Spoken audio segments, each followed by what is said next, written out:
Continuamos con el ciclo de entrevistas a periodistas con larga trayectoria en nuestro país. Hoy contamos con un periodista que ha sido fundador de periódicos, que ha sido periodista de medios de comunicación, que ha sido corresponsal, en fin, que ha sido bastantes cosas en televisión, en prensa escrita y en prensa digital, en cierto modo también. Ahora acaba de inaugurar un nuevo blog.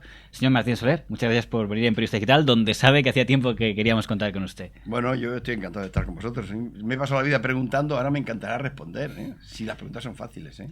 Seguramente que sí, porque además repasar su trayectoria es repasar un poco la historia reciente de los medios de comunicación de nuestro país. Porque me estás llamando viejo y te lo permito porque lo soy. No, pero me refiero a que los ha conocido a todos, en cierto modo. Ha conocido a todos los colores en el gobierno y quien mejor puede hacer una comparación de unos y otros es quien los ha vivido a todos, que los que hablamos un poco más de leídas o de oídas. Pregunta con libertad, que estoy recién jubilado de mi periódico.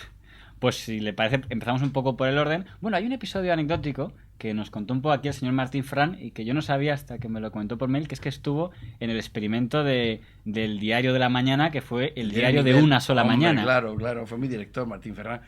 Yo fui uno de los redactores que sufrió esa persecución del franquismo, de Sánchez Bella, que era el ministro de Franco.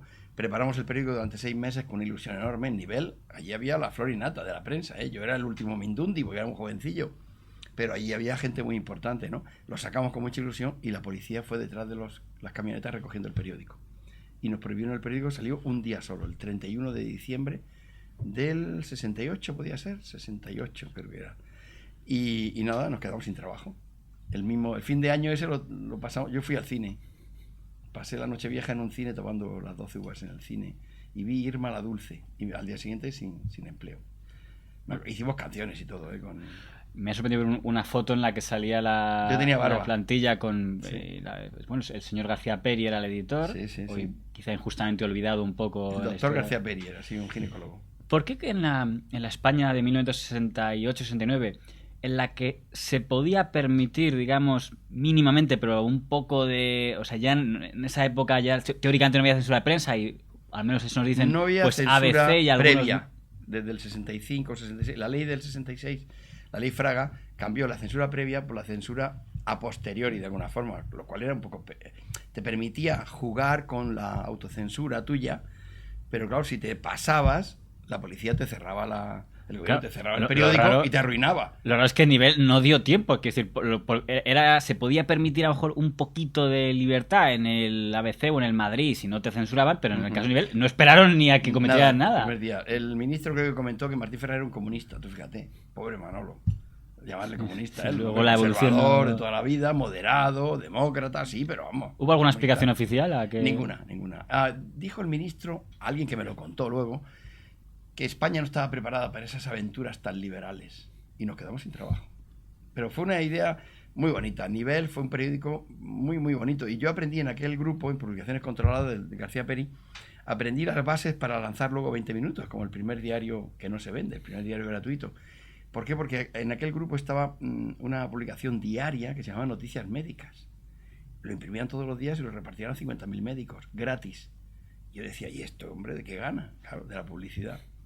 Entonces, desde entonces estoy dándole vueltas a que hay que hacer un periódico que viva de la publicidad.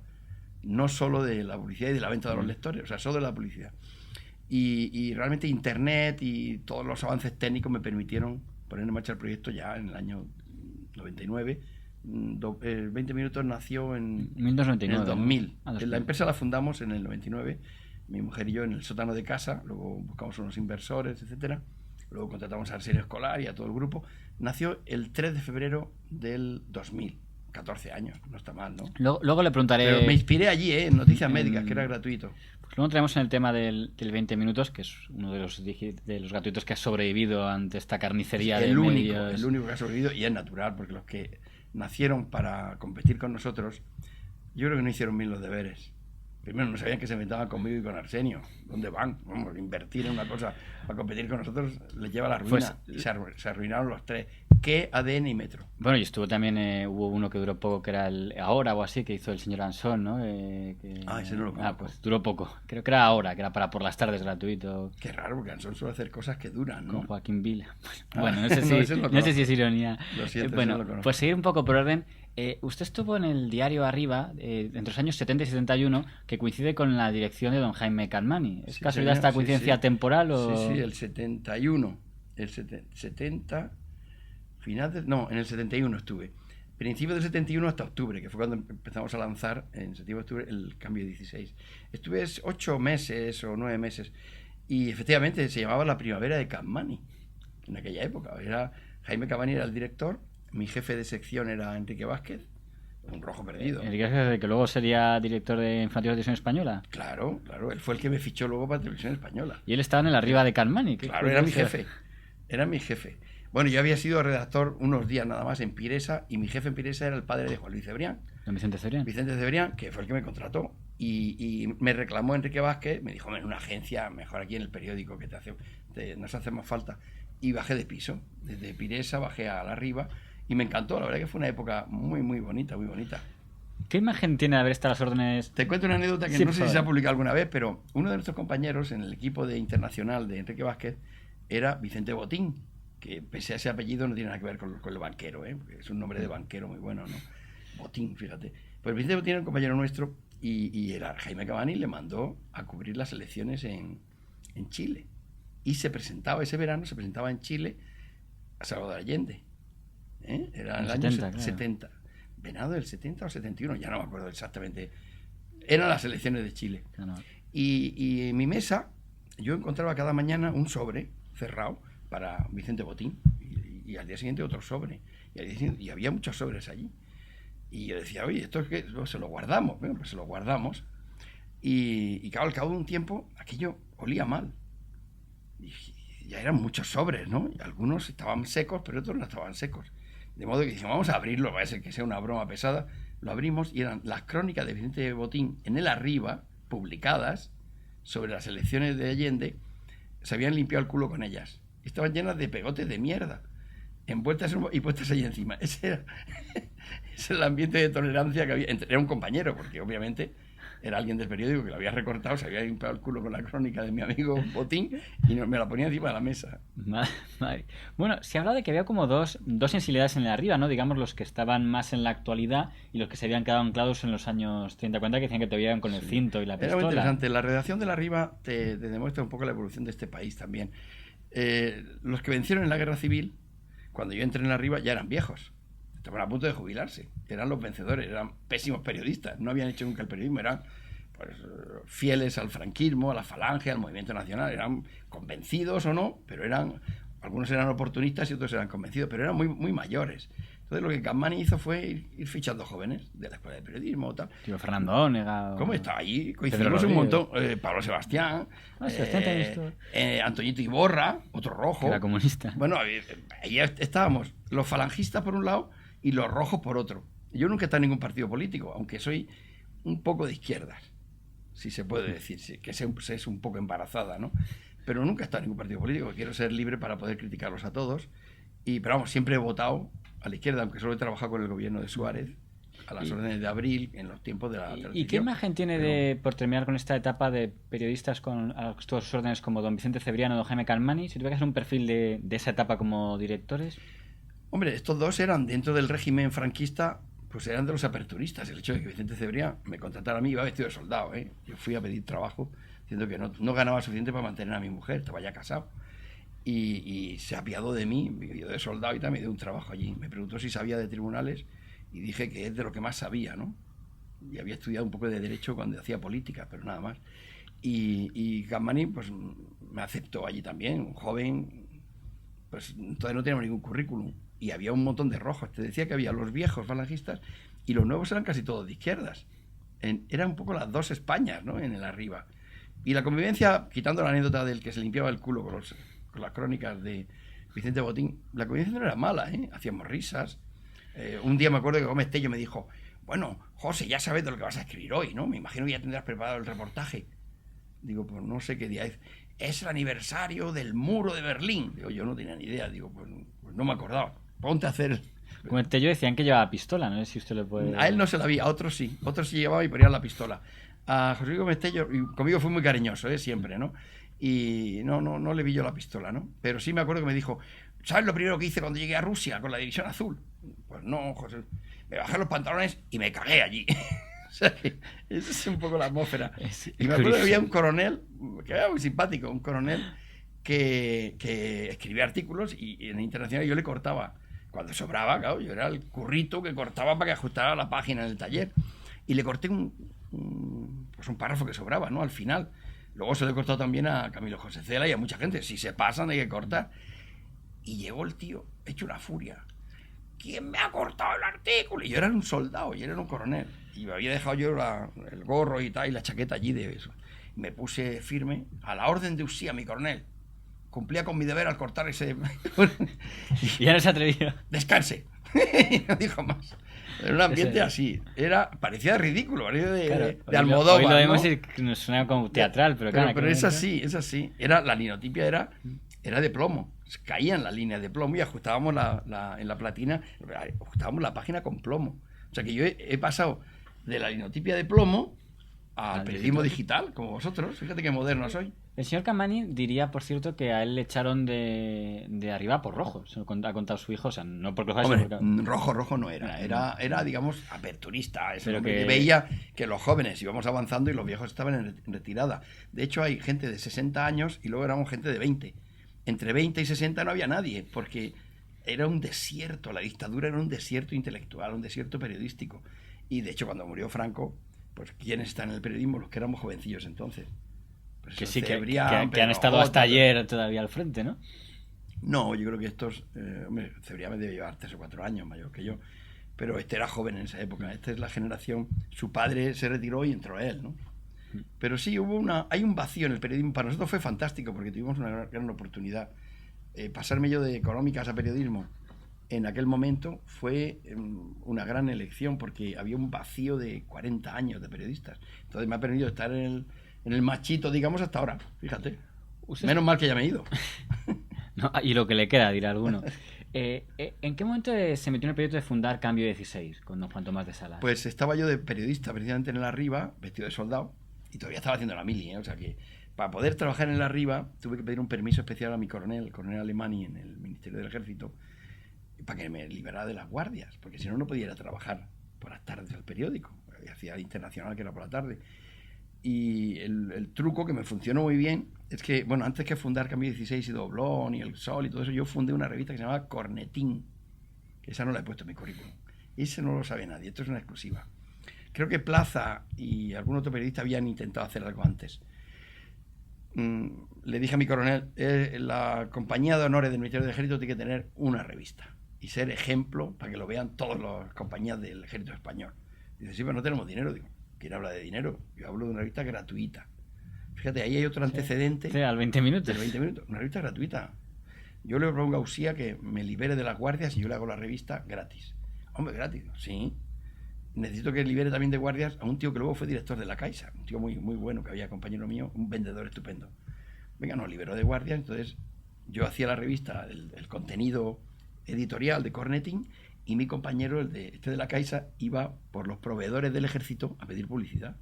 Entonces la publicidad era la cantina. ¿Qué cerveza tenéis? San Miguel. Media página de San Miguel. ¿Cómo? Que si no compramos el Águila. Era chantaje total, era exclusivas del Trabuco. Hay hasta un anuncio de los mejores tambores en tamborería, no sé qué, en la calle Mayor. Eso era muy barato, era cuatro tonterías porque era una muy poca página. Pero fui el director fundador de Cornetín.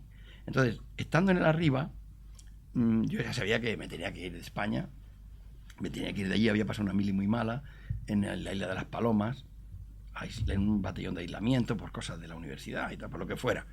Y me había conseguido trasladarme de la isla de las Palomas, donde están ahora los inmigrantes, en un refugio que tienen allí, en Tarifa, al Ministerio del Ejército, con muchos enchufes. Y cuando llego a Madrid, ya liberado de aquella presión, mi idea era irme fuera. Y me iba a ir a Honduras a trabajar, una televisión de Honduras. ¿Sí? También teníamos proyectos de irnos a África. Bueno, mi mujer y yo queríamos irnos de España. La dictadura parecía que iba a ser muy larga. Había pasado una mili muy mala, como te digo. Y queríamos irnos. Entonces me llamó, pues yo creo que fue... el primero que me llamó fue un tío de la actualidad económica, amigo mío, José Luis, que luego murió el pobre de un cáncer, para hablar con los de Cambio 16. Y me presentaron a Juan Tomás de Salas, que era el gerente, y me dijo que necesitaban un periodista para fundar una revista, como The Economist, tal y cual, y que eran 16 dueños, tal. Yo le dije, a ver, que yo me quiero ir de España, yo me voy, yo aquí no vivo, en la dictadura. Y me dijo, bueno, pero mientras tanto y tal. No, pues preséntanos a gente. Entonces le presenté a Vicente Verdú, en fin, a compañeros míos que conocía de nivel, a 3 o 4, y ninguno quiso meterse en aquella aventura. Y entonces al final me dice, hombre, pero es que pues empieza con nosotros hasta que te vayas de España. Bueno, pues ese verano, en septiembre, empecé a trabajar con Cambio 16. Había solo un redactor allí que era Manuel Saco, famoso columnista. Que hace poco estuvo en Público. Y en 20 minutos, y en El Sol, fue su director del Sol, su director de la Gaceta de los Negocios. Ha trabajado conmigo muchas veces y yo con él. Entonces solo estaba Manuel Saco y yo. Entonces luego vino Antonio Iborra, que le conocía de la Riva, claro, y no sé, y Carmen Rico Godoy, que estaba en documentación. Éramos 3 o 4, no había más. Y Anciones venía a ratos del Diario de Madrid a hacernos la confección en un pisito de García de Paredes, un pisito con 3 habitaciones nada más. Y así nació Cambio 16. El director era un hombre de paja, era amigo nuestro, Heriberto Quesada, porque trabajaba en otro sitio. Pero hacía falta un título de alguien, digamos, de quien se fiaran los 16. Y de mí no se fiaban del todo porque era muy joven, ¿sabes? Y un poco rebelde. Entonces yo era el director en funciones desde el número 1 hasta que me marché en 3 o 4 años. ¿Por qué? Porque tenía el título y era responsable ante el gobierno de todos los contenidos. O sea que he sido el primer redactor jefe y el primer director en funciones desde el número 1 hasta que me fui. El director, digamos, que aparece en la mancheta nunca pisó la redacción porque no era ese su cometido, ¿no? Y fue una aventura maravillosa. Eso me iba a ir, pero me gustó tanto Cambio 16 que me quedé. Renuncié a irnos al extranjero porque vi que de pronto una revista económica, oficialmente era económica, pero luego abría una rendija, era como una cuña en la dictadura, ¿no? ¿Y cómo metía esa rendija en la plena dictadura? ¿Y cómo me permitieron hacer eso? Con humor, con mucho sentido del humor. No podía la dictadura con la risa. No reía, parecía una revista, a veces parecía una revista de humor y no lo era. Pero las portadas que hacíamos, los titulares, cuando la matanza de Golda Meir en Líbano, pues poníamos lo que no mata en Golda.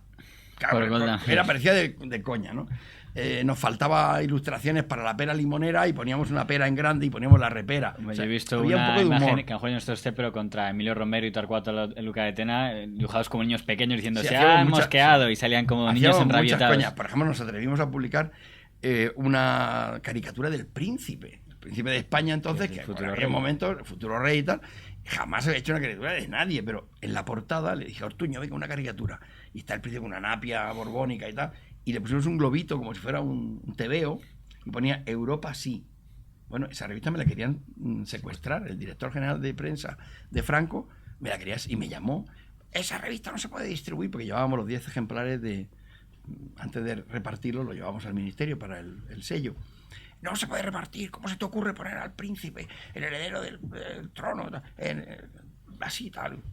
Digo, pero vamos a ver, ¿quién le va a explicar al príncipe cuando sea rey que se ha censurado una revista por palabras que él dijo en Alemania? ¿Usted se lo va a decir? Pues se lo va a cargar, cuando sea rey. Es que no puede ser, déjame que haga una gestión. Porque lo único que publicábamos, Europa sí, es que el príncipe había estado con la princesa en Alemania y en la televisión había hablado y le habían preguntado, ¿usted quiere que España sea parte de Europa con las consecuencias políticas que eso trae consigo?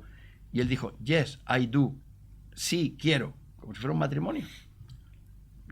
Esa pregunta nadie se enteró aquí. ¿Sabes por qué me enteré? Pues porque cuando vimos lo de la agencia F, vino una noticia que decía, atención abonados, queda anulada la noticia número tal. Y yo dije, ¿qué noticia será esta que la agencia F anula? Vamos a buscar, estaba en la papelera.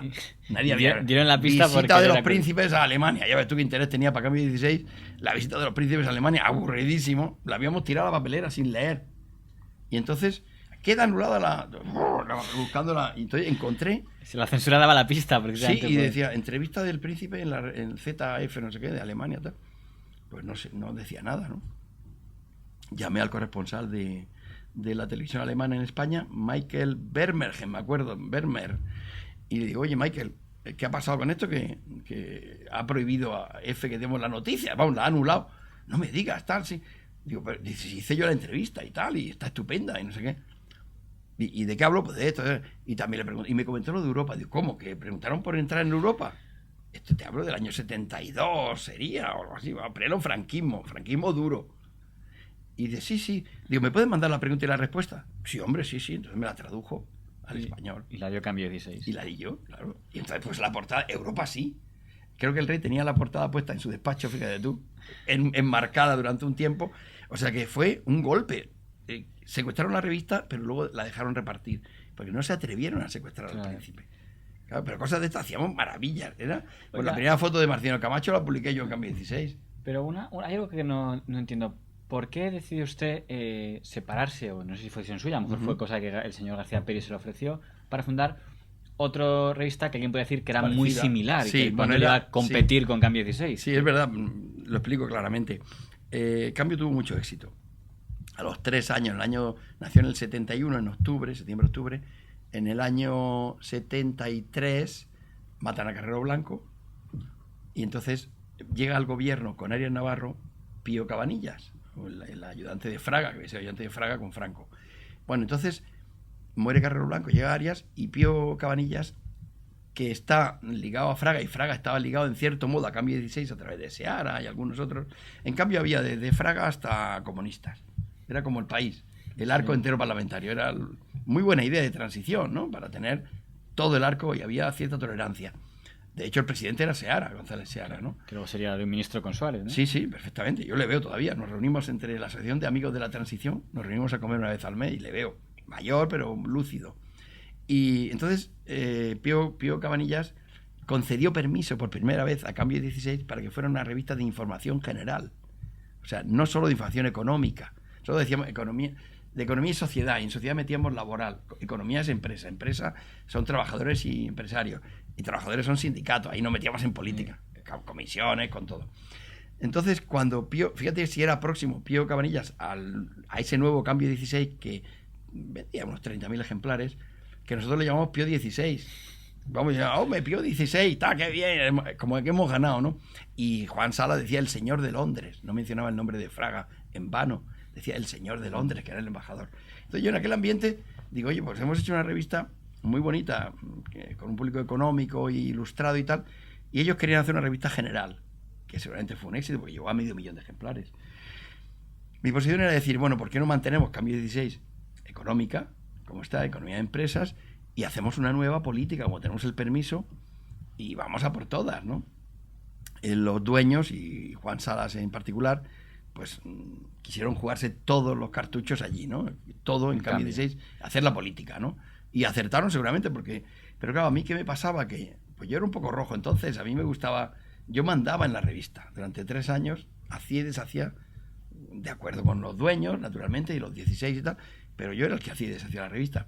Al hacerse política, ya el sesgo era más centrista, ¿no? De hecho, una portada que sacamos era Fraga, en el centro está Fraga, como el centro, el futuro de España. A mí Fraga nunca me ha caído muy bien, la verdad, ¿no? No me gustaba, ¿no? Pues era un ministro de Franco y ese sesgo en aquel momento que era táctico, ¿no? Para ganarse el apoyo de Pío XVI, pues a mí no me gustó. Entonces empecé a rozar un poco. O sea, que en cierto modo, no es que me fui yo, a mí me echaron. O sea, el Juan Tomás de Salas, Romualdo de Toledo le echaron. Sí, Juan Salas, Romualdo de Toledo no, sino Juan Salas me dijo, bueno, pues si no... la excusa para echarme fue que yo hacía unas crónicas, desde hacía mucho tiempo, para Martín Ferrán en el Diario de Barcelona. Unas crónicas económicas. Su etapa que estuvo allí. Estaba allí y estaba Xavier Vidal-Fort, y Antonio Franco, amigos míos, tal. Porque Antonio Franco es compañero mío de periodismo también de la escuela. Total, que hacía esas crónicas y nunca había pasado nada. Lo sabía Salas, era clarísimo que yo hacía esas crónicas, porque era público y firmaba con mi nombre, no había ninguna incompatibilidad ninguna. Era un diario frente a un semanario, tal. Y entonces dijo, pues, no puedes seguir haciendo estas crónicas. Te lo prohíbo, me dijo el dueño. Bueno, pues... y me dijo, y digo, pues tengo permiso para hacerlas y tal. Entonces al día siguiente me dijo, he decidido que te vamos a despedir porque esas crónicas son incompatibles con el periódico. Entonces ya habíamos tenido roces, ¿no? Me despidió y yo llamé a mi amigo Enrique Barón, que era colaborador de Cambio 16, claro, de todo el grupillo que teníamos aquí, de Progress, ¿no? De la época. Socialista. Fue ministro socialista, fue presidente del Parlamento Europeo y es una autoridad europea, ¿no? Importantísima ahora mismo, pero entonces era mi amigo y le pregunté, oye, Enrique, ¿qué me ha pasado esto? ¿Me han despedido? ¿Dando un papel? Digo, no, me han despedido verbalmente. Dice, vete inmediatamente al sindicato vertical, allá a la Gran Vía, y di que te acaban de despedir verbalmente. Y deja el escrito, porque si no, Juan Salas va a decir que te has ido de tu empleo, Abandono del puesto de trabajo de responsabilidad y que entonces te va a despedir de verdad a los 3 días. Hombre, ¿cómo va a hacer eso si es un tío progresista? No te fíes, me dijo Enrique Barón. Y me fui allí, José Antonio Primo de Rivera, Francisco Franco, tal. Me acaban de despedir verbalmente. Bueno, dejé el escrito, firmé, tal, sello. A los 3 días, Juan Salas, gran progresista, mandó una nota ya escrita diciendo: por abandono de tu puesto en un cargo de responsabilidad, se acertó el señor Barón. Queda despedido. Digo, Enrique, ya te dije que hay que tener cuidado con todos los empresarios estos que se dan de progres. Fuimos al sindicato vertical, Juan Salas con su abogado, y yo sin abogado, no hacía falta. Me dijo: Enrique, no te preocupes que tú ya estás cubierto, ante Franco y Primo de Rivera y tal. Y le dijo: ¿por qué no concilian ustedes y le admiten en Cambio 16 como directora en funciones, que yo era? Y dice: no, porque ha abandonado su trabajo hace 3 días y no ha vuelto a trabajar. Entonces el otro sacó delante de usted, el del bigotito, lo dijo delante de mí, el del bigotito, el sindicalista de Franco, sacó el escrito. Dice: parece mentira que ustedes, que presumen de demócratas, aprovechen nuestras leyes para hacer estas barbaridades o no sé qué. Aquí hay un escrito de este joven que le han despedido usted hace 3 días verbalmente. Así que entonces gané, claro, me tuvieron que pagar. Con eso ya me fui. Yo ya tenía, el García Peri me estaba rondando ya antes también. Y dije: oye, estoy sin empleo, pues vamos a fundar una revista que valga el doble que Cambio 16. Entonces Cambio se vendía por 25 y Doblón por 50. Pues eso suele ser al revés lo que hacen las nuevas revistas, ¿no? Doble, no, para... yo soy muy loco en eso. Cambio 16 lo vendíamos por 25 pesetas. Pues Doblón por 50. El papel de Cambio 16 era 80 de gramaje, 110. O sea, todo mejor. Y Doblón tuvo mucho éxito. Cambio nos costó 1 año y pico en ganar dinero con él. Doblón ganó dinero en 4 números. En un mes. Hay un número que se habla mucho del tema. Tengo aquí el famoso reportaje que, en fin, esto ya es difícil contarlo con sonrisa porque sorprende que en España pasaran estas cosas ya muerto Franco, ¿no? Porque acaba de morir. ¿Te refieres? ¿Qué tienes ahí? Lo del secuestro, sí. Claro, porque usted publica en febrero del 76 el artículo de Vega Campano, siendo usted director, que es sobre un cambio de dirección en la Guardia Civil. Quiero decir que, al margen de lo que pasó después, ya hubo una demanda contra ustedes judicial después de historia. Después después del secuestro, o sea, para disimular. Pues ya tiene ahí dentro de la cosa. Después del secuestro, y después de salir del hospital y de curarme las heridas. Lo decía porque tenía entendido que la demanda era porque decían que había injuriado al ejército tal, y entonces lo quise leer con mucha atención y lo único que se dice es que ha cambiado al general Vega, que decían que era más moderado, por el general Campano, que dicen que se parece más al señor Iniesta Cano de antes. No sé si eso se considera un insulto. Sí, no, y cambios. Lo más grave es que aquí hay cambios de coroneles y capitanes. Se van numerando de un sitio a otro. Entonces, los traslados de altos mandos y jefes de la Guardia Civil que eran moderadamente demócratas, los traslados de unidades de acción importantes a sitios donde no tenían ningún poder, eso es lo que nos despertó toda la sospecha. A mí me llamaban por teléfono, creo que era alguien de la UMD, nunca lo supe, pero porque daba un nombre falso. Y con el nombre falso yo me ponía y me decía: en el Boletín Oficial del Ejército del día tal se ha publicado el traslado del coronel tal, de tal sitio a tal otro. Yo lo apuntaba, lo veía y lo verificaba. Y efectivamente, en el Boletín Oficial del Ejército me iban dando eso. ¿Qué ocurría? Que cuando los pones juntos, ves que hay una purga.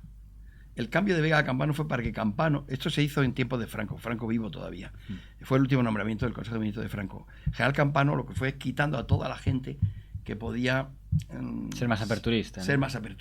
Fue una purga de liberales o de demócratas, si se puede llamar así en la Guardia Civil de entonces, para que él poner en los sitios claves a su propia gente. ¿Por qué? Porque la Guardia Civil tenía 70.000 hombres en estado de guerra permanente. No hace falta que el gobierno declare estado de excepción. La Guardia Civil siempre está armada. Entonces el director general de la Guardia Civil es el que manda en España en un momento de peligro o de orden público. Entonces la purga de los moderados demócratas de la Guardia Civil a nosotros nos dio la pista y publiqué eso. ¿Qué pasa? Que cuando publicamos esto, pues el general Campano dijo: este tío tiene a alguien dentro que le informa, porque esto, un periodista normal no se lee el Boletín Oficial del Ejército todos los días para ver a quién cambian de sitio, ¿no? Hay que decir para los internautas que no lo sepan, aunque ya lo conté tanto por escrito como en intención, que uno de los episodios más espeluznantes del tardofranquismo, la inicio-transición, fue el secuestro y tortura del señor Martínez Soler. Que la verdad es que hubo cosas peores, algunos lo mataron, ¿eh? Yo sobreviví. Sí, dentro del que sea en el periodismo, quemaron la cara, pero yo sobreviví. Y Díaz Herrera nos dijo que se sabía quiénes habían sido. ¿Usted llegó a...? Sí, se sabe. Yo no quiero saberlo. Vamos a ver. una amiga mía que trabajaba en el Ministerio del Interior me llamó un día, ya en Democracia, y me dijo, oye, está aquí la lista de los que te secuestraron. Te lo digo porque está como en su hoja de servicio, como si fuera un O sea, que servicio en los prestado, papeles, ¿no? digamos, de los... Sí, no había ningún de la Guardia problema. Civil sabían quiénes Sí, habían... parece que era un comandante y algunos o sea, oficiales. se y- podía entonces terrorismo de Estado, entonces desde el Estado Sí, fue... era de los primeros terroristas de Estado así visibles. Fui el primer desaparecido, ¿no? Entonces había desaparecidos pues en Argentina, pero aquí no había habido ningún desaparecido. No quise saberlo. No porque, vamos a ver, ellos pues, estarían a las órdenes de Campano o de quien fuera, cumplían con su papel. Han pasado muchos años. Ya estarán jubilados, alguno ha llegado a general. Pero como algunos han de memoria histórica, usted no es, sí que tendría motivos, no es el típico, por ejemplo, de mi generación que tiene ganas de, sino que fue víctima Bueno, de... me dejaron vivo. Hay una cosa que se llama el síndrome de Estocolmo. Yo hice una carta que era dándole las gracias porque me habían dejado la foto de mi mujer. Se habían llevado la cartera y todo, pero me habían dejado... En fin, no sé. Yo no quería saberlo. ¿Por qué? Porque te genera una rabia, un odio. Esas cosas hay que enterrarlas. El odio hay que convertirlo en técnica y utilizarlo de manera positiva, ¿no? Me hubiera reconcomido. No, es más, creo que he trabajado con un chaval que era hijo de uno de los jefes estos. Maravilloso, un chico maravilloso. Jamás lo supo. Pero es hijo de uno de los secuestradores. No he querido saber los nombres ni nada. Ni me interesa, ni quiero saberlo. Ellos por lo menos me dejaron vivo, ¿eh? De todos modos, y es la única maldad que me voy a permitir, pero ¿no le parece curioso, o no resulta a usted, digo, escuchar a algunas personas presumir de lucha antifranquista, pues más bien jóvenes, a quienes de verdad estuvieron allí y quienes de verdad lo padecieron? ¿No le llama un poco...? No, lo que no me gusta, por ejemplo, es eso de las víctimas de... Los que son de profesión víctimas del terrorismo o víctimas del franquismo, que los que han sufrido son otros, hermanos, padres, hijos. No me gusta la profesión de víctima. Me parece... A mí me da un poco de repelús. Incluso no me gusta hablar de este tema, ¿eh? Lo publiqué a los 30 años porque mis hijos dijeron, papá, cuéntalo ya de una vez y tal. Y entonces lo conté en el blog y está en el blog. Con mucho detalle. Lo he sacado de 20 minutos y lo he copiado también en martinesoler.com, o sea que cualquiera puede verlo, está publicado todo. Fue un problema para mí bastante grave porque creo que al final, cuando te secuestran, te torturan, me hicieron un fusilamiento simulado, ¿no? Pues una pistola a 2 palmos de los ojos, ¿no? Sí, que en aquel momento... yo pensé que me mataba, ¿no? Es más, una cosa que no contaba nunca, lo conté ahí, creo, por escrito, es que en el momento entre el 1, el de 2 y el 3, cuando iba a disparar, el que me quería matar, porque hizo así con la pistola para que se quitaran los de la metralleta que estaban detrás, para que no les salpicara la sangre, me parecía verosímil morir allí. Bueno, lo único que pensé, ni familia ni nada, dije, mira que morir ahora que tengo una parcela. Acababa de firmar con el notario, mi mujer y yo, que habíamos comprado una parcela donde vivimos ahora. Y estaba yo ilusionado con esa parcela, hombre. Digo, mira que morir ahora que tengo la parcela. Me hice propietario, fíjate. La mente busca caminos y refugios.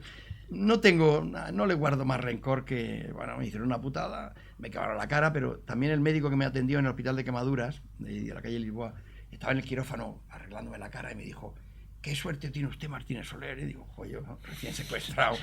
Y no sé si es la palabra más... como un monstruo, la foto.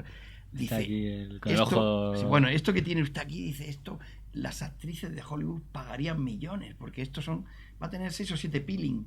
Y efectivamente las conchas de las pupas se me iban cayendo y salía piel nueva. De modo que yo ahora, fíjate la piel que tengo. Si parece el culo de un bebé, ¿no? ¿Quién puede decir la gente pensaba que las maquillaba? Tengo 50 años, más joven parezco. No, eso está olvidado. De todos modos, se publicó que como en junio deja usted la edición de Doblón, salieron 2 versiones. Una era Martínez Soler deja la edición de Doblón porque está siendo amenazado, sí. Y la otra versión era deja la edición de Doblón porque ha entrado Martín Fernández, vicepresidente de la editorial, aunque usted nos ha dicho que tiene buena relación con Martín Fernández, así que no... Bueno, las dos son ciertas, no son incompatibles. O sea que, vamos a ver, igual que me pasó con Cambio 16, a mí tengo ese problema. Cuando mando en algo y me siento cómodo y tal, y organizo, si viene alguien a enmendarme la plana que no me gusta, pues procuro irme. Entonces, ¿qué pasó? Cuando Pío XVI le dio permiso a Salas para hacer una revista política, empezaron a meter la cuchara a todos, a opinar. Lo que antes no opinaban, ahí a todo el mundo quería porque era política, ¿no? Y dije, estaba incómodo. O sea que casi facilité mi despido en Cambio 16 en cierto modo, porque no me sentía cómodo. Y me fui a hacer Doblón. En Doblón, pues hacía lo que me daba la gana con mi equipo, que era buenísimo. Pepe García Bá, Primo González, Fernando Urbaneja, todos ellos gente de mucho prestigio, ¿no? Natibel Preciado, Marisa Ciriza, es que si empiezo a contar, la flor innata del periodismo estaba en Cambio 16 y en Doblón. Y de pronto viene Martín Fernández, vicepresidente del grupo, y ¿qué pasa? Pues es mayor que yo, había sido mi director en nivel, yo le respeto y le quiero, y Y, vamos, ha muerto hace poco y lo he sentido mucho y todo, ¿no? Y a Rosalía, bueno, mi relación con él es muy buena, pero él quería meter la cuchara, que es normal, porque es el vicepresidente, pero no me conoce, no había hecho los deberes, yo no permito que me metan la cuchara. A mí puede cesar o no cesar, pero si soy el director, soy el director. Y lo que se obliga, soy el responsable. Entonces él, pues quería influir mucho. Entonces yo le dije a García Peri, pues no voy bien con tu nuevo vicepresidente, esto no tiene buena pinta, así que me voy a marchar. ¿Y dónde te vas a ir? Digo, mira, tuve una oferta de Cebrián para ir al país hace varios meses y dije que no, antes del secuestro, ¿eh? Fue sería para enero, febrero, no me acuerdo. Y dije que no porque primero pagaban poco y por eso se lo ofreció a Urbaneja, se llevó a Urbaneja que cobraba menos que yo.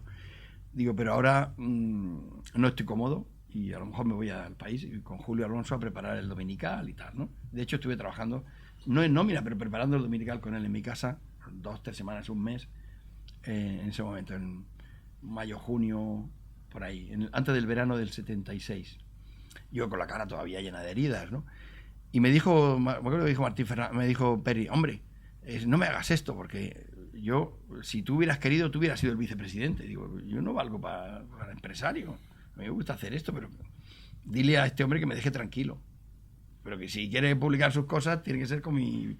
Ese fue un poco el choque. Pero personalmente me llevo bien con él, siempre me llevo bien con él, ¿eh? Y me ha contratado varias veces. Entonces me marché, dimití de Doblón y empecé a trabajar con, eso nunca lo he dicho, pero con Julio Alonso y tal, para entrar en el país. O sea que prácticamente... Pero ¿por qué no llegué a formalizar eso? Pues porque había enviado yo una carta a la Universidad de Harvard, después de salir del hospital y tal, en abril, sería, o mayo, pidiendo una beca que es el máximo galardón que hay para la prensa mundial, que es la Fundación Nieman de Periodismo de la Universidad de Harvard. Yo jamás pensé que me iban a dar esa beca, nunca, ¿eh? La solicitud la mandé y acompañé un artículo de Luis María Ansón, que es de derechas, hablando bien de mí, sobre el secuestro, que no está de acuerdo conmigo, pero que defiende la libertad de expresión, tal, que se lo agradezco mucho a Luis María Ansón, y otro de César Alonso de los Ríos, que era del PC entonces, de Triunfo. Entonces, uno de izquierda y uno de derechas. Y los dos hablaban bien de mí. Digo, mira qué suerte. Bueno, lo mandé. Puse, verdad, una pequeña mentira. Bueno, es una exageración, que es donde pone inglés, nivel de inglés, Harvard ponía bueno, malo, regular, intermedio, no sé qué tal, y había uno que era excelente, excelente. Y yo puse la cruz en excelente. Que mi mujer, que es yankee, la pobre, de Boston, americana, me dice, estás loco, pero ¿cómo se te ocurre poner excelente? Si es mentira, si tu inglés es malísimo y tal. Digo, no me van a dar la beca de Harvard, olvídalo. Y si me la dieran, pues ya aprenderé. Pero qué loco, eso no se hace, tal, ¿cómo sois aquí en España? ¿Qué pasa? Que estando haciendo el proyecto con Julio Alonso para el dominical del país, ¿sí? Me llega un telegrama, el presidente de la Universidad de Harvard le comunica que ha sido usted galardonado con la prestigiosa, lo que fuera, tal. Y digo, Ana, esta palabra, ¿esto qué quiere decir? No entendía la mitad. Me pasó un problema que no podía salir de Madrid, estaba confinado en Madrid militarmente, acusado de un delito de sedición por un tribunal militar. Es que son cosas que, como eres muy joven, te suena raro. Es que parece que la democracia salió... No, hubo que luchar mucho. ¿Qué pasó? Después del secuestro, como hubo muchos rumores de que había sido la Guardia Civil, realmente era la Brigada de Información, de Inteligencia de la Guardia Civil, unos tíos especialistas en investigación. Pues entonces, para quitar todo tipo de sospecha, me procesan, me condenan a ir a un consejo de guerra, me procesan por sedición por el artículo, porque el gobierno español, la dictadura, lo que hace es perseguir judicialmente a los que cometen delitos, no los tortura, no los secuestra. Oficialmente se suponía. Claro, entonces, para que pareciera que... Entonces actuaron así y me hicieron y estaba yo en libertad condicional, no podía salir de la Plaza Militar de Madrid. De hecho, para dar una conferencia en Murcia, pedí permiso al capitán general de Madrid y fui a dar la conferencia y volví. Entonces, no podía ir a Harvard. En el año 76 no podía salir de Madrid. Y entonces cogí el telegrama y me fui a ver directamente al capitán general de Madrid, que era Vega, al que había echado Campano, el que había echado Franco, este señor de aquí. El general Vega. Y me acuerdo que llegué allí, y no sé si vive o no, vamos, yo creo que habrá muerto, era muy mayor. Era increíble la capitanía general, está allí la foto, el cuadro de Primo de Rivera, Don Miguel, de general Berenguer, estaba impresionado. Y dije, mi general, me ha llegado este telegrama, es la beca más importante que la Universidad de Harvard da a los periodistas. Son cinco extranjeros cada año. Y yo soy el europeo este año. Entonces, si no me deja ir a Harvard, tengo que decir que no puedo ir porque estoy confinado en la Plaza Militar de Madrid por un artículo. Y yo creo que la Universidad de Harvard no van a entender, en una joven monarquía como esta, que es la monarquía que presume ahora de democracia y tal, no entiende que un periodista a quien han premiado no pueda viajar porque está sometido a un consejo de guerra por un artículo. Y entonces me dijo, pero claro, es que la amnistía, el rey hizo una amnistía. Todos los delitos de prensa, que yo tenía 30, fueron amnistiados. O sea, fui liberado de todos los delitos de prensa, de todos mis artículos, menos el militar. Porque resulta que la amnistía del rey era para delitos políticos y el mío era militar. Tenía que ir al consejo de guerra y ir a un castillo. Digo, mi general, vamos a ver, ¿cómo lo arreglamos? Yo me comprometo a venir de Harvard cada vez que usted me llame al consejo de guerra o a lo que sea. Yo le doy mi palabra por escrito, tal, pero no puedo perder esta oportunidad. Y sobre todo la imagen de España es muy mala. Que yo esté aquí por un artículo no podía viajar. Además, es la primera vez que un hispano parlante va allí a Harvard. Era el primero, ningún latinoamericano. Y Jalvega le dio entonces me dijo, digo, y además usted sabe que esto es solo un paripé. Esto es para cubrirse. Y dice, hombre, es que había que dar, me acuerdo, había que dar carne a las fieras. Dijo el general, eso es su primera palabra. Había que dar carne a las fieras. Digo, yo soy la carne y las fieras, ¿quiénes son? El general Campano. Entonces el tío, yo no he mencionado ningún nombre. Y tal, me dijo, bueno. Y digo, pues mire, le pido permiso para que me deje hablar con el rey. Yo quiero ver a su majestad, llevarle este telegrama de la Universidad de Harvard para ver si él puede incorporarme a la amnistía política, también la amnistía militar. Y me acuerdo, entonces me cogió así del brazo, me dice, chico, del rey me encargo yo.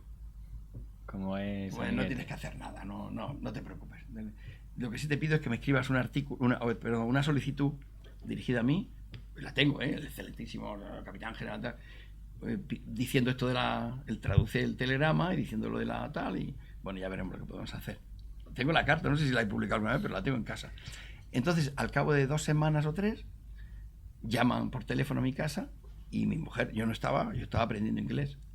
Mi mujer fue allí y la recibió el capitán general y le entregó un papel diciendo, el caso de su marido está sobreseído y archivado. Y ya Buen viaje a la Universidad de Harvard. Y nada más, por eso me pude ir a Harvard, fíjate. Qué cosas, ¿eh? Curioso. Quiero dejar para el final el tema de televisión, así que voy a saltarme un poco la parte de cabeceras y lo dejamos la parte por el final. Y quiero citar 2 cabeceras más que fundó, ya en épocas más tranquilas. Una sería, y luego recupero esto, pero para saltarme un poco, el tema de La Gaceta, que acaba de desaparecer hace relativamente poco. Sí, qué lástima, y fíjate, que fue, La Gaceta de los Negocios. Y que fue fundada por usted en el año 89, marzo. Se ha dicho, bueno, pero mejor que nos lo cuente usted. ¿Cómo se da la idea de fundar esto? Porque se ha dicho que fue Asensio, que fue Miguel Durán. ¿Cómo fue el tema? Bueno, yo estaba trabajando para el grupo Prisa en Nueva York, con el Globo y todo aquello, en Nueva York, y me llamaron para fundar un periódico económico, estando todavía allí. ¿Qué grupo Z le llama? Me llamó, verás, un amigo mío, que es Martín Prieto, que trabajaba en el grupo Z. Y dice, José, tienes que venir. Yo he sido compañero suyo cuando fundamos El País y tal, y éramos buenos amigos, y seguimos siendo buenos amigos, aunque ahora le veo poco. Y me dijo, tienes que venir, tienes que hablar con Asensio y tal, que queremos hablar contigo, va un proyecto muy bonito y tal. Pues yo me estoy en Nueva York y pues nada, pero eso va muy mal, eso del Globo va muy mal. Y efectivamente, cuando cerraron el Globo, yo vine aquí y me pidieron que siguiera en el grupo Prisa, en El País, que yo siempre había sido redactor jefe del País y que podía volver al País y tal. Pero en fin, fui a ver a esto, a ver qué querían. Y entonces Asensio lo que me propuso es que quería hacer un periódico económico, que tenía muchas publicaciones, Interview, el periódico de Cataluña, un montón de periódicos de provincia, pero que tener más presencia en Madrid, en los círculos importantes y tal, ¿no? Yo creo que él tenía una ansia de reconocimiento de su propia influencia como editor y creía que un periódico económico pues, se la daría, en cierto modo. Y yo le dije, pues a mí la economía siempre me ha gustado mucho. Cambio 16, cuando lo fundé, era económico, Doblón era económico, y me apetece. Y entonces, y le dije, bueno, ¿quiénes son los dueños? Y dice, bueno, pues aquí está, entre los dueños está el grupo Z, que tiene el control, y entre los dueños está Miguel Durán, y está, que tiene una participación pequeña, el de la ONCE, y está Javier de la Rosa. Era la otra pregunta que iba a hacer, que siempre hay una leyenda de si Javier de la Rosa era el que estaba detrás de aquella... Tenía otra participación. y ya está. Y en Z, pues en Z estoy yo solo y tal, pero tenemos esto de Univis, no. Univisión, el canal que quería. Univisión, eso. En la que yo tenía unas cuantas acciones también, bueno, compré en ese momento. Luego con Murdoch y tal, y dice, bueno, y aquí... Y Conde, ¿no? Decían, Y tiene una parte Mario Conde, me lo contó todo, ¿no? Sí, yo con Antonio Asensio tenía una relación muy clara, muy transparente y muy franca, siempre, ¿eh? Es más, yo le estoy muy agradecido y aunque me salgo del tema para que vean mi relación cómo era, cuando yo estaba de corresponsal, un pequeño paréntesis, de jefe de corresponsalía de Televisión Española en Nueva York, me mandaron a hacer la entrevista a José María Aznar, a Felipe González, en fin, a todos ellos, a los 6 candidatos a las elecciones del 96. Sí, luego le preguntaré por aquellas entrevistas que también se habló de... Solo para que veas esta anécdota, porque va con Asensio, cómo era su personalidad, ¿no? Y bueno, pues dije, hombre, no tenéis a nadie en Madrid para hacerla, yo desde Nueva York, no, es que han dicho los 6 partidos que tú eres el menos malo, como habías hecho las otras 6 entrevistas en el 92, cuando fueron, ya era yo el entrevistador oficial del reino, ¿no? Pero hombre, que si no tengo ni traje, te compramos uno y tal. Yo poniendo pegas porque no me apetecía venir, además sabía que era muy arriesgado. Bueno, total, que me hicieron venir, el jefe lo dijo, Colón o quien fuera, entonces vine. Me compraron un traje, efectivamente, que luego recompré yo al 50%, maravilloso, un traje de primera. Y hice las entrevistas, Felipe, tata, y cuando hago la entrevista de Aznar, me vuelvo a Nueva York, las elecciones, gana Aznar, monta el gobierno, el parlamento, el gobierno, y nombra a la directora general de Televisión Española. La primera decisión es Martínez Soler a la calle, y me despidieron. Y entonces no solo me despidieron, sino que me quedé, no me lo podía esperar, pero ¿por qué me despiden? Las razones decían razones económicas y profesionales. Llamé a Ramón Colón, que era mi director de televisión, me dijo, no hay razones económicas ni profesionales, tú produces el doble que los anteriores y a la mitad de precio, porque yo era muy ahorrativo, yo no despilfarro. He sido pobre de pequeño y nunca tiro el dinero. Entonces me dijo, y además me he negado a firmar tu cese, y he dimitido, fíjate. Entonces el propio director de televisión dimite para no echarme. A lo mejor ya estaría pensando en irse o lo que fuera, pero lo hizo así. Digo, pues voy a poner un pleito a la televisión del gobierno porque no acepto que al tío que hace las entrevistas a los candidatos presidenciales, el que gana lo despida. Eso va contra la democracia. Yo no soy un empleado de Resol o de Correo. Es decir, esto es libertad de expresión. Lo hago por mis oyentes, por mis lectores. No puede ser que el gobierno español despida al tío que hace las entrevistas. Siendo directora Mónica Redruejo y director informativo es Ernesto Sáez de Buruaga. Sí, eso es. Sí. Que le llamamos Ernesto Sáez de Torquemada entonces. Y salía ganando. Mira, y la Redruejo, ¿verdad? Sí, era la directora general. A esto le dieron la orden, vamos, Paco Cascos o quien fuera, no sé quién fue. Venía de Moncloa. Lo que me dijo Colón es que venía de Moncloa la orden. Y entonces no consigo hablar ya con Buruaga nunca más. Bueno, ¿qué pasa? Que hago el juicio. Entonces, bueno, se publicó mucho en la prensa. Salió el New York Times, hizo un editorial diciendo que es una barbaridad. Me da la atención que he visto que hasta en el ABC del señor Anson se metían con usted, pero me le defendió. defienden del despido. O sea, Otra vez. Sea un señor socialista y sí, tal. Señor. Anson en eso me quito el sombrero con él. Le estoy muy agradecido. Pero porque... no el mundo. Pedro J. también no le defendió ahí. No, Pedro J.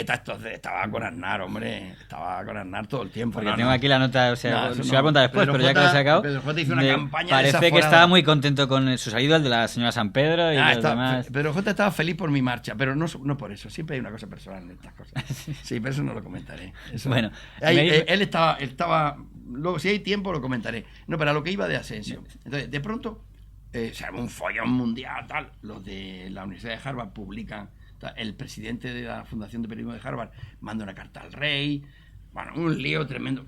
Y al mismo tiempo, copia de esa carta se la manda al director del New York Times y salió una editorial del New York Times. Que Pedro J. cree que mi mujer, que había sido corresponsal del New York Times, fue la que hizo ese editorial. Se cree que nosotros tenemos poder para cambiar una editorial del New York Times, pero bueno, como si fuera su periódico. Él sí los cambia, yo no. Entonces fue porque Harvard mandó la carta allí. Yo no tenía ni idea de ese editorial. Me llamaron de la Casa Real para decir, no dispares más, tal, con el Chonín, la Asunción Valdés. Digo, yo no estoy haciendo nada, es que es un lead muy bueno. Despiden al tío que entrevista al candidato, nada más ganar. Gana el candidato y lo echa, pero es que queda muy obvio. El más claro fue el Financial Times. El editorial de Financial Times decía Spanish Practice, costumbres españolas se llamaba. Martínez Soler criticaba la dictadura y le secuestraban, le torturaban y le sometían a un fusilamiento simulado y tal. Ahora critica al gobierno de Aznar y solo le despiden. Y terminaba diciendo, that's progress. Esto es progreso. O sea, que es que no hicieron los deberes. Ni sabían quién era yo. y que yo no pertenezco a ningún grupo, ni a ningún partido, ni a nada, y además que defiendo mi libertad de expresión hasta que me quede una gota de oxígeno. El señor Aznar no había hecho los deberes. Pero entonces, ¿qué pasó? Que se enfadaron tanto que ¿cómo se llama? Este que tenía barba. Político, Miguel Ángel Rodríguez. Miguel Ángel Rodríguez, pues se dedicó a llamar a los periódicos, a los grupos, a decir que era un acto hostil si me daban trabajo. Me lo dijeron a mí, compañeros que habían recibido esa llamada desde la Moncloa. Entonces era como decir campeador, ni salir al destierro con 12 de los míos, no tenía ni sal para comer. Bueno, Y voy a decir que el señor Asensio vine aquí y no tenía trabajo, pero en ningún sitio. Y estaba sin empleo. Me recogió, es verdad, mi compadre y mi amigo Joaquín Estefanía me ayudó para publicar en 5 días, que también estaba Arsenio y Fernando Urbaneja. Entonces, Prisa me dio trabajo de colaborador en 5 días y recibí una llamada de Antonio Asensio, fíjate por dónde, que me dice, oye, ¿qué pasa?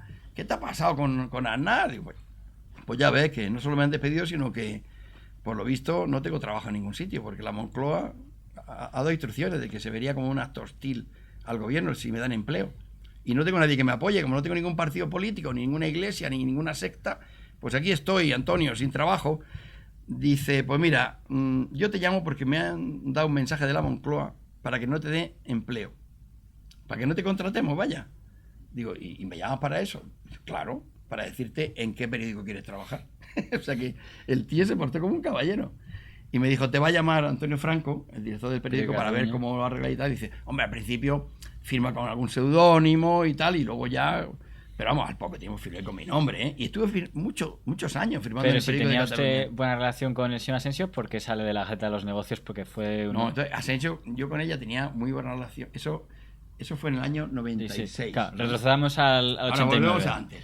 A pesar de haberme marchado y haber dejado tirado, en cierto modo, a Asensio en la Gaceta, Asensio me tiene cariño y yo a él. De hecho, fíjate, esta respuesta es de un tío que te aprecia, ¿no? ¿Y pero por qué le dejó tirado entonces? Bueno, porque... ¿Por la rosa? Por... No, es que el tema es un poco delicado. Pero bueno, como ya digo que soy libre, vamos a ver si lo puedo recomponer esto. Yo soy director de la Gaceta. Me meto ahí amigos míos, mi comadre Ana Cañil era la redactora jefa, Manolo Saco, su director. Un equipo de los míos, de lo mejor que había en el periodismo entonces. Paco Mora, bueno, era lo mejor de lo mejor. Y hubiera triunfado perfectamente ese periódico. ¿Qué ocurre? Que en el periódico empezó a ir bien, empezó a salir y competíamos con...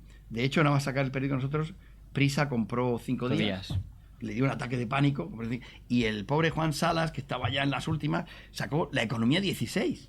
O sea que, de pronto, de no haber ninguno... Todo el mundo apostó por el periodismo económico. Expansión, 5 días, La Economía 16 y La Gaceta de los Negocios. 4 diarios económicos. Cuando yo digo que voy a hacer un diario económico, salen 4. Cuando yo digo que voy a hacer un diario gratuito, salen 4. ¿Pero qué es esto, hombre? Ahora no voy a decir mi proyecto porque me saldrán 4, pero quiero hacer un periódico el más caro de España. No lo quiero hacer, lo quiero impulsar. Y que lo haga gente como tú, joven, ¿no? Pero es que saldrán periódicos caros, ya verás. Yo he hecho el más barato, ahora quiero hacer el más caro. Y en estas dos negocios... A lo que vamos. Perdona que me... No se preocupe. Pero... Entonces, con lo de Asensio, ¿qué pasó? Que iba bien el periódico, íbamos compitiendo divinamente, teníamos suscripciones de los bancos, tal, porque claro, era muy bueno el periódico, iba muy bien, sacamos exclusivas increíbles, muchas que a Emilio Botín, que gran nombre, como decíamos, para un banquero, ¿no? Botín, no le hubieran gustado nada, como fueron las cesiones de créditos, exclusivas que no se sacaban en la prensa de entonces, las daba la Gaceta. Lo del problema aquel de los Koplovis con sus maridos. ¿Verdad que pasó en esa misma época? Las exclusivas eran nuestras, no eran del Mundo, ni del País, ni nada de esto. Bueno, el Mundo no existía, perdón. Sí, de día 16, lo que fuera. De día 16. Entonces estaba él con la Beautiful. Pedro J. entonces estaba a favor de la Beautiful. Luego en contra, claro. Entonces, ¿qué pasaba? Que claro, mucha gente quería meter la cuchara en el periódico. No me conocen. Y yo, pues si estoy incómodo, me voy. Por eso me he ido 30 veces de los Pero sitios. para jugar, ¿quién está hablando? Claro, entonces, ¿De gente del entorno de Asensio? Sí, voy a contar. 11? Bueno, veo que eres insistente y pertinaz.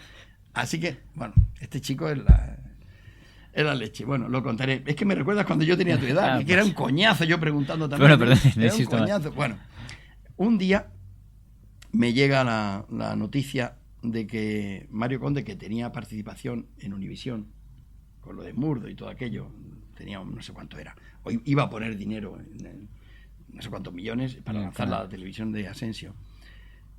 pues él presumía, yo le conocía bien, me llamaba de vez en cuando, nos hablábamos, entonces él estaba en la cumbre, ¿eh? Todo el mundo quería ser Mario El Conde, intocable. todo el mundo haciendo la pelota, todo el mundo, Pedro J, todos le miran el culo a Mario Conde, bueno, y yo me llevaba muy bien con él, ¿eh? Pero él presumió en un comité ejecutivo de que él tenía controlada la prensa, más o menos y tal, bueno, incluido la Gaceta de los Negocios, debió decir algo. El caso que en esos días publicamos una cosa que era una rebelión de los subdelegados de la Unión El Fénix, una empresa del grupo Que había Banesto. comprado Banesto. Sí, que era de Banesto. Y había una rebelión contra no sé qué cosa. No me acuerdo exactamente, está publicado en la biblioteca. Y publiqué en primera página. Los subdelegados de la Unión El Fénix se rebelan contra la dirección, no sé qué, de Mario Conde, no sé cuánto, algo así, sobre esa rebelión. Y entonces, claro, como él había presumido que tenía controlada la información de Banesto en la Gaceta de los Negocios, alguien del comité ejecutivo le debió decir, esto es una especulación mía, hombre, Mario, ¿no tenías controlado tú a Martínez Soler? Te han controlado, como decías, no lo tenías. Y estaba desayuno aquí, una rebelión. Entonces él pilló un cabreo de 1000 demonios. Como es un poco soberbio, lo era, ahora ya no lo será tanto, porque después de la cárcel uno sale humilde, digo yo, ¿no? Pues se cabreó y llamó a mi jefe, a Antonio Asensio, y le dijo, lo que se publica en la Gaceta es mentira, tal y cual, lo que ha hecho Martínez Soler no tiene nombre, tal. No voy a firmar lo de Univisión. Olvídate de ser socio mío. Pues como al final se acabó siéndolo, voy a deducir que... Entonces, esos son los chantajes que hay en la vida. El poder económico siempre está encima de los periódicos y de la prensa. Los poderes económicos y políticos siempre son, aunque me desvío un poco del tema, el poder es el herpes de la prensa. El herpes siempre está aquí arriba guardado, si todos lo tenemos. Cuando el cuerpo se debilita, la salud de la prensa está débil, el herpes te ataca y te salen las pupas, ¿no? Entonces, en aquel momento, él tenía fuerza y atacó. Entonces me llamó, yo estaba comiendo además, me llamó por teléfono Asensio. ¿Qué ha pasado? ¿Qué ha pasado? Joder, que me ha vuelto loco, vaya problemón que tenemos, vaya problema, no sé cuánto, tal y cual. ¿Qué pasa? Necesito verte urgentemente porque hay que cambiar la portada. Mañana tienes que sacar algo de esto de la Unión del Fénix. Banesto, están furiosos. Tengo que verte. Pues mira, estoy en un restaurante que para allá. Pues yo voy ahora mismo para allá y tal. Total, que quedamos por la tarde, después de comer allí en su despacho.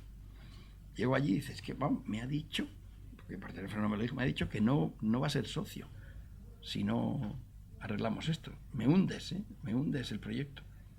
Y digo, ¿y por qué te llama a ti Mario Conde? Si me llama a mí todas las semanas para darme el coñazo, para leerme sus discursos y para que le eche piropos. Y en cambio ahora, en vez de llamar a mí, llama al jefe. Y ahora te llama a ti, ¿pero por qué? Pues ya ves, se ve que, no sé, yo pensé inmediatamente que esté presumido de lo que yo había oído y quedó en ridículo. Cuando la gente, los poderosos no admiten el ridículo, ni el sentido del humor. Entonces le dije, ¿y qué hacemos? Digo, hombre, yo creo que lo mejor es que le llames. Digo, primero poder cesarme. Yo me voy y no pasa nada. Y tú quedas bien con él y tienes tu televisión y yo me voy del periódico y ya está. No, eso tiene que haber otra solución. Digo, pues llámale ahora a Mario Conde y cuando le tenga le dices, mira, aquí tengo al director y me lo pasas. Claro. Cuéntale al director lo que me has contado a mí esta mañana. Desde primera hora la había llamado. ¿Tú crees? Sí. Venga, ponme con Mario Conde. Entonces se pone Mario Conde, estaba sentado yo de pie. Y Mario, hola, mira, tengo aquí a Martínez Soler, te lo paso, cuéntale lo que me has dicho a mí esta mañana. Pum. No le dio ni opción a que él replicara. Entonces yo cogí el teléfono. Digo, hombre, Mario, eso no se hace a un amigo. Yo empecé así. ¿Qué es lo que te he hecho? Hombre, has llamado a mi jefe para que me corte las orejas. Hombre, lo normal es que tú me llames a mí y me cortes tú las orejas directamente, puesto que me llamas todas las semanas. ¿Por qué llamas a mi jefe?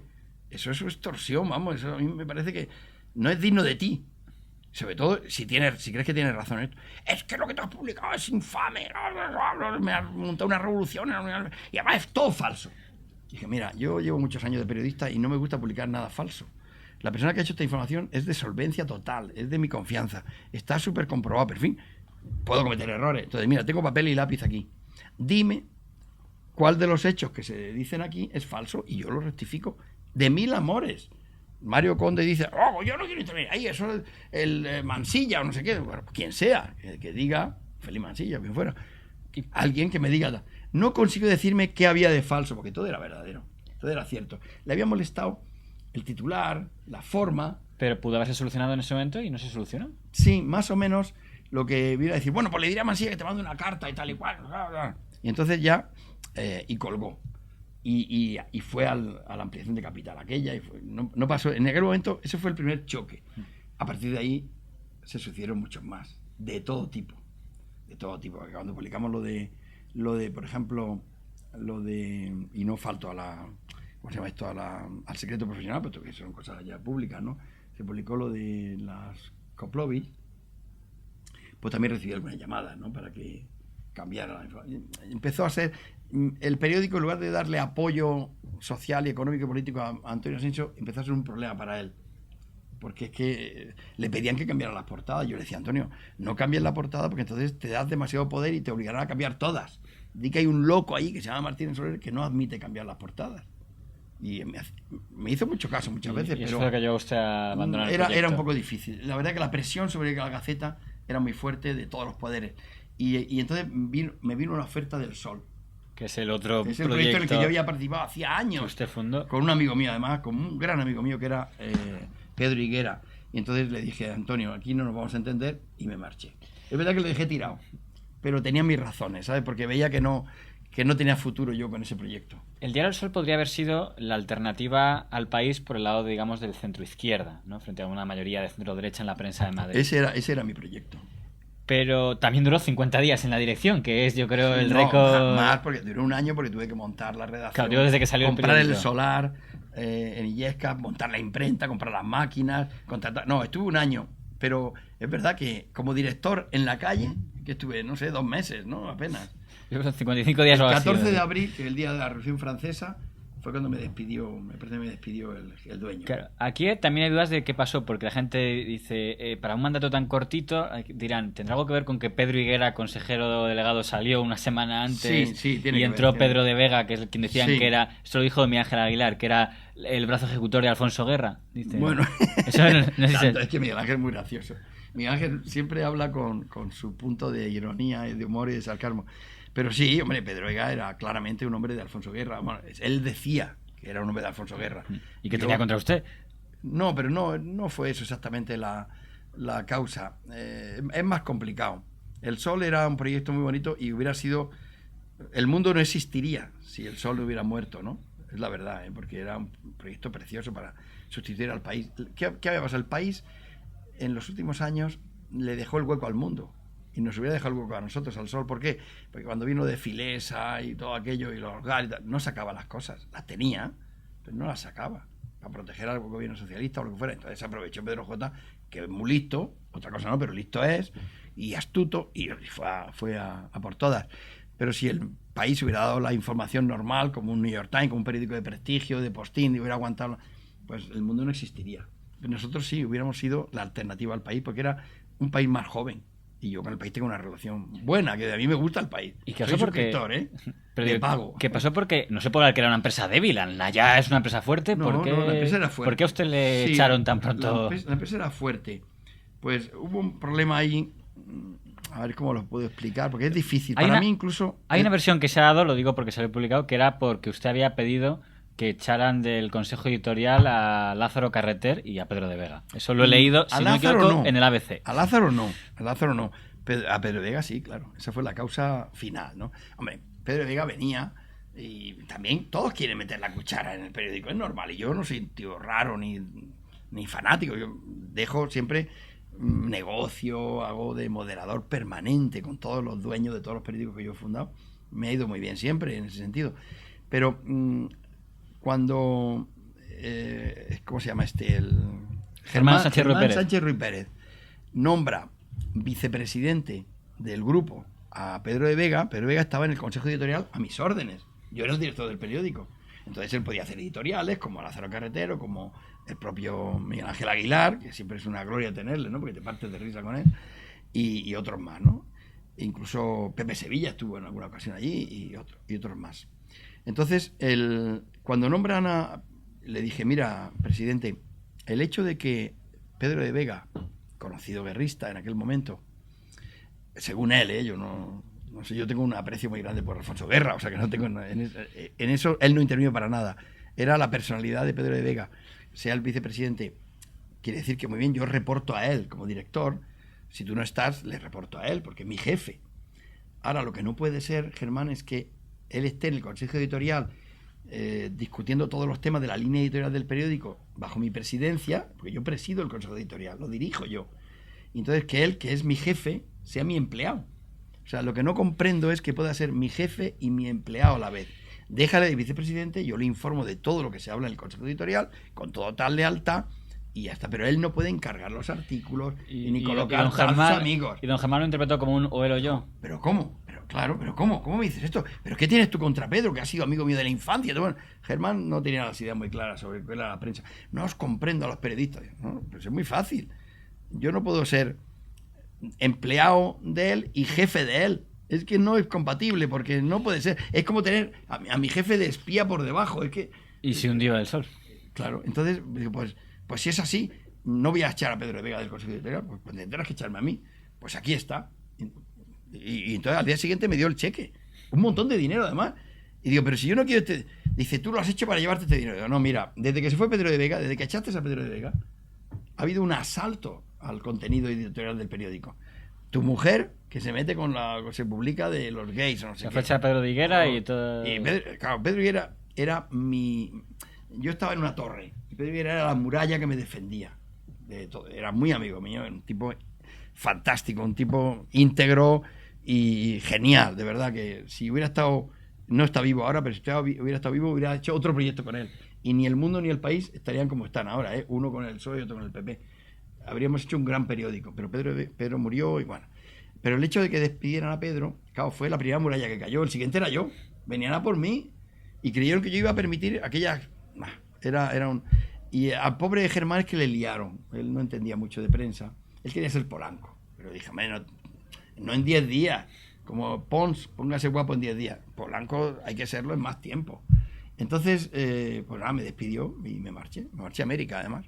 Pues nos hemos quedado casi sin tiempo, pero hay 3 nombres. Bueno, hay un tema que quería meter antes de terminar, uno muy breve, que no sé si podrá aportarnos, que es su etapa en EFE. Y tenía curiosidad en preguntársela, porque a usted nombran en el 87 directivo de EFE, en un momento en el que en EFE pasa una cosa muy rara, que hay como una especie de dirección bicéfala, porque hay un director que es Alfonso Palomares y luego un director de información que es don Miguel Ángel Aguilar, que luego acabaron a guantazo limpio, según nos han contado. No, yo lo que recuerdo... Ahora, yo había fundado el Buenos Días en enero del 86. ¿Le gusta ¿no? el matinal en televisión española? ¿Sí? Y fundé la televisión matinal, que estaba cerrada entonces, negro, pues la abrimos y le pusimos colorines. Hacía el primer informativo de 7 a 9 de la mañana. Estuve un año entero haciéndolo en el 86 y claro, y sin dormir con mi mujer, ni con ninguna otra, porque claro, estaba toda la noche trabajando, entraba a trabajar a las 2 de la mañana.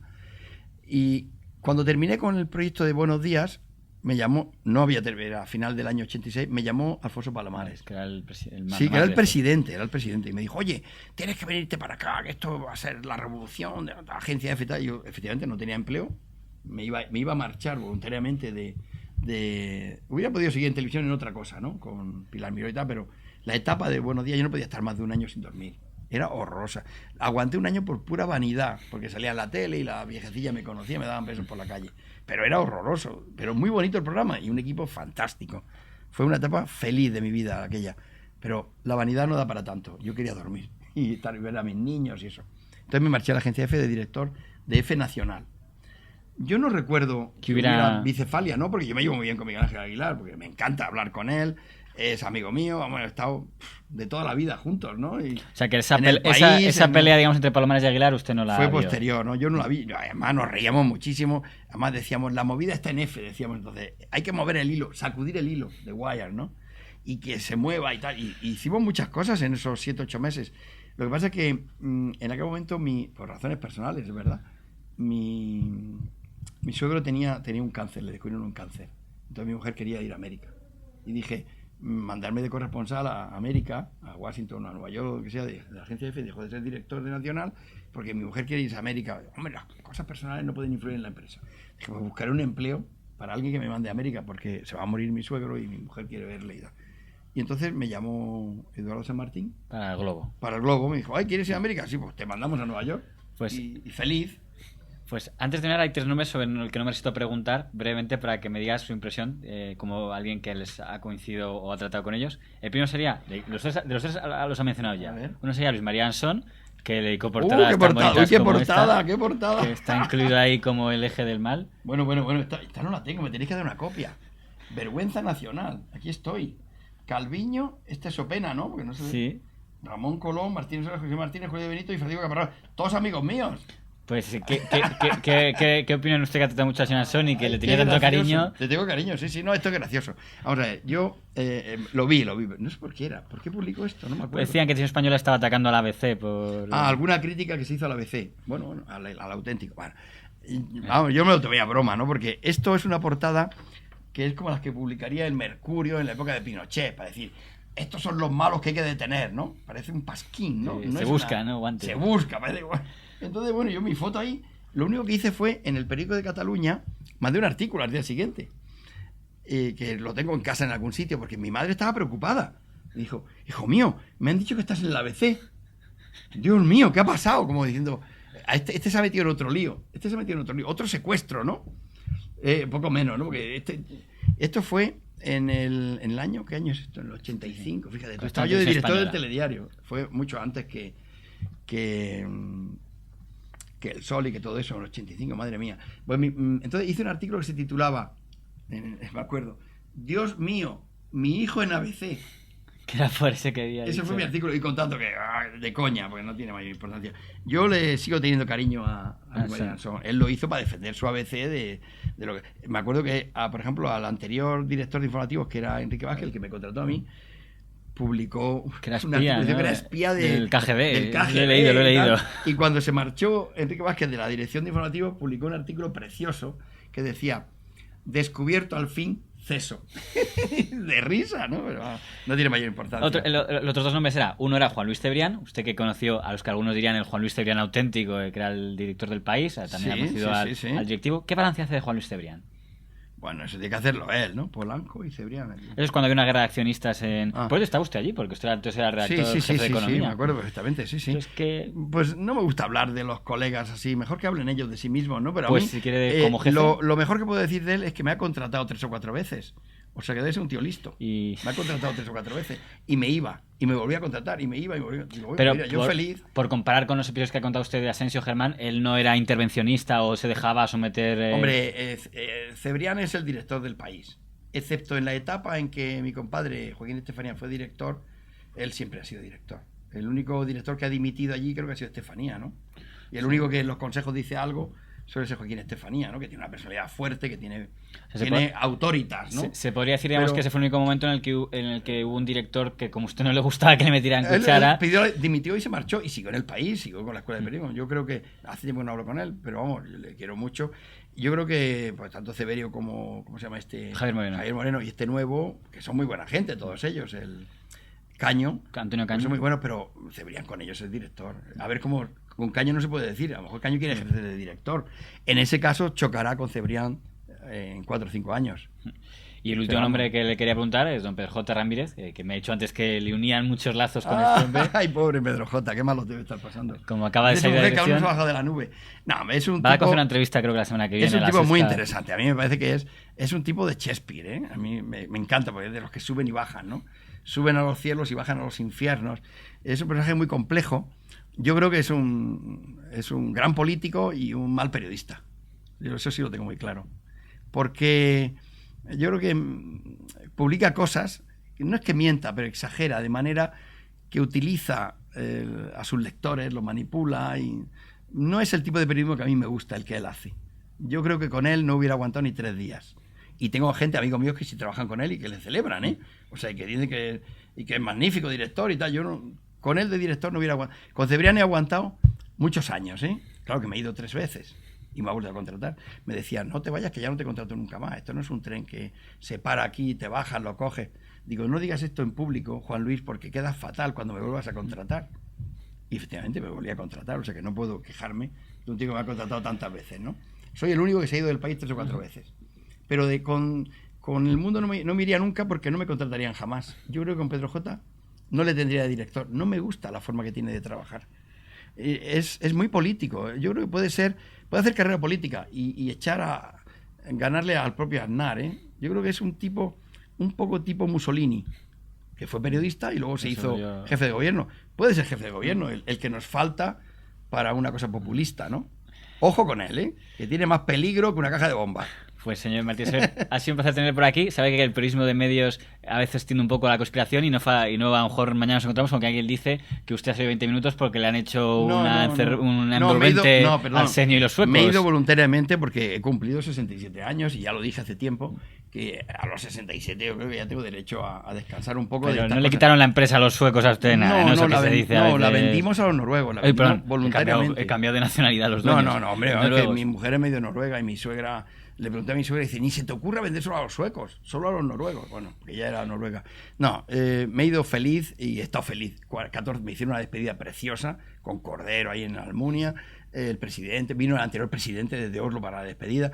Estoy feliz, sigo con el blog de 20 minutos. No, estoy encantado con ellos y me alegra que estén ya cumpliendo el presupuesto y que pronto tengan beneficios. No hay ningún problema. Arsenio es amigo mío, Balcázar también, Eduardo de Horleiner. Pueden decir lo que quieran. Me encanta 20 minutos, voy de vez en cuando. Acaban de publicar ahora mi despedida en un artículo precioso de Shifted. Ningún problema. Lo que pasa es que sí es cierto que a lo mejor ahora que estoy desocupado, bueno, estoy con el tenis, la jardinería, la talla de madera. A lo mejor le llama a Pedro J para el nuevo proyecto que esté montando. No, lo montaré yo antes que él. Voy a hacer el periódico más caro de España. He hecho el más barato, ¿no? 20 minutos, el más barato de España. Me acuerdo de los anuncios del periódico de los Pues anuncios. ahora, como tengo tiempo libre, voy a impulsar un proyecto que sea el periódico más caro de España. Igual que hice con Doblón. Alguien diría que es lo más kamikaze que podría hacerse en un momento de crisis. Si no fuera imposible, no lo intentaría. Señor Matías Soler, ha sido un verdadero placer tenerlo en Periodista Digital. Muchas gracias. Gracias a vosotros.